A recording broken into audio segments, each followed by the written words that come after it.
Right, so I'm gonna do this video probably in 2 parts because it's going to be really long, because labor delivery stories are usually not short. So it's going to be a long video, so sit tight and have some fun. And I hope you enjoy listening to me tell you about this labor and delivery story for Emily. Hi guys, welcome to my Pregnancy Wednesday vlog. Today I wanted to talk about something that I have tried to film at least 4 times before in the past, and that I have told a lot of people about, but not everyone really knows the story, or my labor and delivery story with Emmeline. So it's almost coming on 2 years since she was born. So she's 24 months on March, no, not 24, she's 23 months on March 7th because she was born on April 7th. So she's almost 2, which is crazy for me to think about. And I thought, well, there's a lot of different vlogs that I want to do, but my sister-in-law is going to have her baby soon, so I thought it'd be really fun for me to talk about my labor and delivery story with Emmeline. Emmeline was born in England. She was actually born at home, and I'm not going to talk about my experience with a home birth yet. I'm going to do that a little bit later on. Emmeline's birth was a little bit different than a home birth that's planned, because it was not a planned home birth. It was a completely surprise home birth, and it was unattended.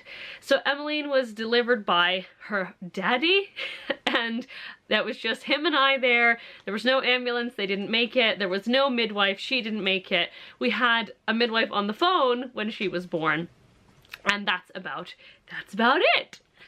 When I was pregnant with Emmeline, she was quite small, and Alvin and I weren't really worried about the fact that she was small, because as I've said before, in my mom's side of the family it's more common to have a small baby. I was small, my brother was small. We were always saying it's just she's genetically small.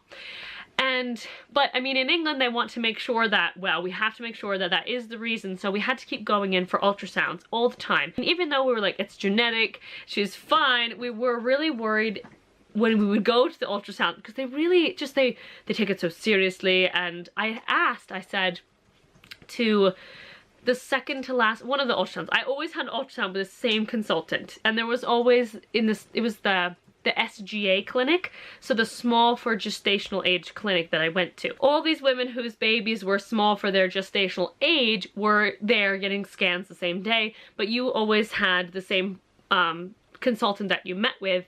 And there was a midwife, not midwife, I think she was a doctor, a fetal medicine, who would, you know, come talk to you and talk to them about it, if everything, you know, how everything looked. Every time we went, Emmeline was perfectly fine. Everything looked good. I mean, she wasn't really growing that much, but everything looked great. The placenta was functioning perfectly. She was getting enough blood, enough oxygen. Everything was fine. But I asked her, I said, well, because everything's going well, can I just go to a birthing center? Because I didn't want to go to the hospital. I really wanted to have Emmeline in a birthing center. Well, she was like, yeah, that's okay. And then she went over and looked at the screen, and she came back and she was so serious. She's like, actually, no. You need to be in the hospital. It's imperative that you're in the hospital when you have this baby. And she scared us so much. I was like, oh my gosh. So everything looked fine, and this was my second to last ultrasound, and she was like, well, next time if the baby isn't growing, we'll just see if we need to take her out, and maybe that's gonna be the plan. So basically induced me. At this point I was almost full term, so it wouldn't have been a big deal, but I really didn't want to be induced, and I was almost dead set against it. So my plan at the time was just to say, you know what, as long as everything's going well, I'd rather come in for the scans and let the baby come naturally. So we went home, and the whole week after that, just from the moment we got home, for the whole week, I did everything I could to induce labor. I went on like 5-mile walks, even though it hurt really bad. I sat on my birthing ball, I would jump around, I did squats, I did everything that I could. I drank tea, and I thought, like, every night I would just think all the time, you need to be born, you need to be born. We're ready, you're done, you're not growing, get out. Any trick to induce labor was done. April 6th, the day before Emmeline was born, Alvin and I, it was gorgeous. It was just gorgeous. So I was out in the garden on my birthing ball. The cats were outside. We're outside enjoying the sun, and I was running around with the cats because I was trying to be as active as I could to have gravity push, you know, have, you know, Emmeline sit on the, you know, the cervix to get things going, and I wanted that gravity and jumping. And I was running around with the cats, I was being really active. And then I came inside, and I laid on the couch to watch a show. I think at the time I was probably watching Dinner Date because I loved watching Dinner Date. at the time. And I had like my back kind of ached, you know, like down on where your sacrum is, and it was kind of aching, and I just thought, oh, it's because I've been really active. But then I started paying attention to it, and I was like, actually, wait, this is kind of wrapping around my sides. Like it was like heat, kind of like an ache and a heat that was kind of wrapping around the sides of my body and coming to where, you know, my uterus was, or the lower part of the uterus. And I was like, this is pre-labor. I'm like, this is great. I'm having pre-labor contractions. So they didn't hurt, they weren't painful, but you knew it was a contraction because it was constant, it was happening all the time. They weren't increasing in intensity, but it was just that constant wrap of heat, you know, and a little like tightness in the uterus. Hand me, please. And so I told Alvin, I was like, oh my God, Alvin, I'm in pre-labor, this is great. But then I thought, oh my God, there have been women, and there are some women who are in pre-labor for like a week or more. So I was like, oh, I hope that it's not pre-labor for a long time. Hopefully it's pre-labor and it turns into something. So we were really excited, and it didn't progress. It just stayed the same, constant wrapping of the heat. Nothing got more extreme than that. And so Alvin and I are like, okay, well, not gonna happen. It's not gonna happen now. If we're lucky, maybe it'll progress in the middle of the night when I'm asleep. So let's go to bed. So we went to bed, slept through it, nothing. Woke up in the morning, nothing. No contractions, nothing at all. This is on April 7th. I was like, oh, how disappointing. So then, I think we actually got up kind of early that day. I don't know why. I think we were just kind of excited. We're like, let's get up at 8 o'clock. Mistake, because that was our last day ever to sleep in. Ever. We should have just slept in. We should have stayed in bed till 1. But we didn't. So we got up, and then we went downstairs, had some breakfast, and that slow contraction started to come back, and I started to get them like every once in a while. I was like, babe, they're coming back, but they're stronger than yesterday. So it was still pre-labor. I knew it wasn't anything like active labor yet, but I said to him, it's kind of exhausting. I was like, go to the store and get me like crackers and juice and stuff, because I don't want to eat any regular food, and this is exhausting. So Alvin was so excited. He went to the store, the co-op that was next to us, bought tons of stuff, just really good stuff, like coconut water and crackers and, you know, just stuff you kind of want when you're maybe sick, I guess. The contractions started to become a little bit more regular and definitely have some more, you know, power to them and some pressure. And they weren't regular at any point yet. I was just getting them more frequently, and they were kind of like, oh, this is like a contraction. I think at that point, it didn't feel like active labor. It wasn't anything I couldn't deal with. So I started making soup. I started making this huge pot. I'm talking a massive, massive pot of lentil soup, a recipe that I found in my pregnancy app. So I started making that. I said, babe, this will be so great for us to have because we can freeze it and we can eat it for the rest of the week when she's finally born. And I was having contractions while I was making soup, and then it got to a point where I was like, you know what, babe, I have to sit on my birthing ball. Or I was like, come here, I need a hug. Like, I need to hold on to Alvin. I'm like, okay, this is getting a little bit more real. Maybe we should call the hospital and tell him that we'll probably come in the middle of the night, because you're supposed to call ahead of time and let them know. And my plan was to go to the hospital and request that I could go to the birthing center at the top floor in the hospital, because it was John Radcliffe and they have Spire's birthing center at the top. And I thought, if I can go in there, if anything goes wrong, I can just go downstairs to the labor ward where the consultants are, and it'll be fine. So that's what we were gonna do. That was our plan. And that's John Radcliffe in Oxford in England. So he called them and he's like, well, my wife's having contractions and they're nothing like, I mean, they were consistent at that point. I was getting a contraction probably every 5 or 6 minutes, but it wasn't anything I couldn't handle. It was fine. It was just like, okay, this is more of maybe the beginning of active labor. I just started timing the contractions around 3 because I thought, oh, I have this app on my phone, I want to learn how to use it. So I started practice timing them. So then we could see, oh, they are coming like every 5 to 6 minutes. This must be, and they're getting more intense. So that's why we decided to call the hospital. So she was like, okay, yeah, it sounds like you're probably in the very early stages of active labor, still pre-labor. She's like, if you came in now, I'd have to send you home because you wouldn't be 4 centimeters dilated yet, which is what they need you to be at before they admit you to the hospital in England. And so I said, yeah, we're not gonna come in. We just wanted to let you know that we'll probably be there tonight. So plan on it. So she's like, okay. When you get to the point where it's 3 contractions within 10 minutes, I think that's what it was. Yeah, because then they would have been about 3 minutes apart. So she's like, 3 contractions within 10 minutes, or they're getting really to the point where you can't take it. She's like, then you can go ahead and come into the hospital. And we're like, okay, great, fine. And at that point, we were still planning on telling them, like, we're going to go up to the birthing center. Okay, so that was around 3:30 probably. Yeah, I think it was like 3:30 in the afternoon. And that's when they started to get like more real. And I was still making the soup. I had this massive thing of lentil soup with tons, and I made it from scratch. So I did like proper broth in there, like bone broth and the chickens, and I had my red lentils, and I had cut up garlic and cut up all the spices fresh, and I had, you know, it was a humongous pot of soup, and it was supposed to be more like a soup. It ended up being a stew. I'll tell you why after. And then I said to Alvin was out the side sunning himself. He told his job, he's like, I can't work today because we could have a baby. So he's outside in the sun, relaxing, the whole time this is going on, and I'm in the house. Unless I told him to come, you know, come here. I had the TV on as well. I was watching probably Dinner Date. Probably Dinner Date. That's what I was probably watching. And finally I said, babe, you've got to come inside because this is just getting really, it's just getting a little bit more intense. And so I would sit on my birthing ball. Amazing thing to have when you're in labor, let me tell you. Your birthing ball, every time I'd get the contraction, the pressure was so intense for me. It was just the most insane thing. Not so much, I mean, it wasn't the most insane thing in the beginning, obviously. And then when I was in active labor, it was okay. But sitting on the birthing ball and bouncing on it really took the edge off of the pressure from the contraction. So that was really nice for me.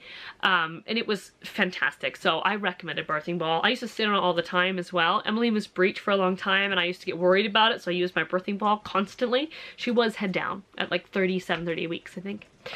And yeah, so finally it got to the point where I was like, Alvin, this is the, I went upstairs, I said, you know what, I'm going to the bathroom. I didn't have to go to the bathroom, but I just wanted to go into the bathroom because I know that when you're in the bathroom, you automatically kind of relax everything down there because you're used to going to the bathroom when you go to the bathroom. He's like, are you sure that's a good idea? He was probably worried I was going to push the baby out in the bathroom and not realize it. So I went up to the bathroom, I was like, it'll be fine. So I just went and I literally just sat on the toilet. I just sat there, and it was really relaxing for me because everything just felt relaxed. I was like, okay, I'm in the bathroom, I'm alone, it's fine. And I, you know, had like contractions, and I was like, but it was better. It was nicer to be in the bathroom. I think it's because you naturally relax in there, it has to be. But finally, all of a sudden, I got the most insane contraction. I'm like, get up here right now. And I kneeled on the stair. I put like my hands on one step, and then the step below I had my knees on. I was like, put pressure on my back, like the sacrum area. I'm like, put all of your weight on it. He's like, really? I'm like, he was terrified. I'm like, just put all of your weight. You know, I was like a monster at that point because he wasn't doing what I wanted. So he literally had to put all of his weight, all like 200 pounds, on my back. And it helped so much. It helped so much because you could literally feel like the bones kind of separating when you have that contraction. And it helped. And at this point, my contractions had been 4, 5, or 6 minutes apart. And they had been 1:30 long, always. Except for when I would have a double contraction. I would literally just, the contraction would start and it wouldn't end. It would just keep going. Just keep going for maybe 2.5 minutes. It was insane. You don't always get a break. You do not always get a break between contractions. However, I don't mind because it gets the process over with quicker than that. It gets quicker. A minute later, I got another contraction. It was like 1 minute and another insane contraction. So I tried putting my arms on the bed at that point, and I was like, do the same thing. It did not help. I said, look, quick, let's go to the stairs. Tried again. It did not help. So I was like, oh my God. So it was over. I got like, it seemed like a 2-second break, and then I had another contraction. So it was 1 minute, 1 minute, 1 minute. And these were the 3 most insane contractions in the entire world. The last one, and I had to walk. I had to just walk back and forth like, oh my God, what is going on? And I felt like, it was like an out-of-body experience. I felt like I was looking down at myself from above and watching myself walk back and forth. And then when I was, you know, myself, it felt like the room was just spinning. It was the most insane. I'm like, holy crap, the room is just spinning. And the whole time I was thinking, breathe. Just breathe, because then when you breathe and you get enough oxygen, the baby gets enough oxygen. Because when you have a contraction, the baby's under stress, they don't get enough oxygen, or they don't get as much as, you know, they're getting when they're not in a contraction or under contraction. So if you breathe, the baby gets enough oxygen, which was my most important thing. And to me, like, make sure the baby gets enough oxygen. So I was just breathing through it. And then after that was over, I said, oh my God, babe, we have to get to the hospital now, because this is happening way too fast. It's just way too fast. We're like, okay, so here's Alvin running down the stairs. He's grabbing like my birthing bag, the baby bag, and I see him like whip them in the car. He just like opens the trunk and like throws them all in there. And at the time, I don't, like, if I was having contractions at that point, they were nothing compared to the 3 I had just had. So I wasn't really paying attention to it. Like I think I was having little contractions. Then Alvin tries to deflate my birthing ball because I was like, I really want to bring this with me just in case they don't have one in the hospital, because it was the best thing ever to have. And at that point I knew, okay, this is transition, and that's like an hour for a lot of women. And finally, I look at him and it's just taking forever, and I probably looked the most vicious I've ever looked in my whole life, and I said, leave it, it's taking too long. Like, you turn into this devil creature. And so he's like, okay, leaves the birthing ball, and then we go outside. He's got to lock the door, and I'm hanging off the door handle. Like, I grabbed the door handle to the car and I did a squat, and I was like, I don't think I can get in the car. I'm like, I can't do this. Like, I can't sit in the car. Because at this point, it was rush hour.